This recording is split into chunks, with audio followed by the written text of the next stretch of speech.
This is how to pair your Arkscan barcode scanner with your Android device. We'll use the ES301 for this guide, but this would also work for the other barcode scanners listed on the screen.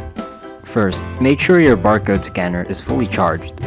Open your manual to the page titled Getting Connected. Go to your Bluetooth settings on your Android device. Press the trigger for 1 second to activate the scanner.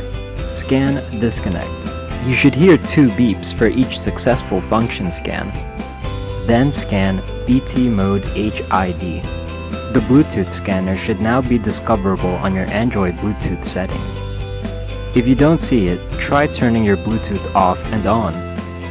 Connect to wireless scanner.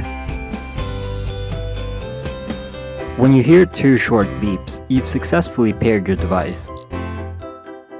You can test this by going into a text application such as Note and scanning the test barcodes on the last page of your manual. Thanks for watching! If you learned something, be sure to give this video a thumbs up and subscribe to our YouTube channel. If you're having trouble or have any further questions, you can reach us by commenting on the video or emailing us.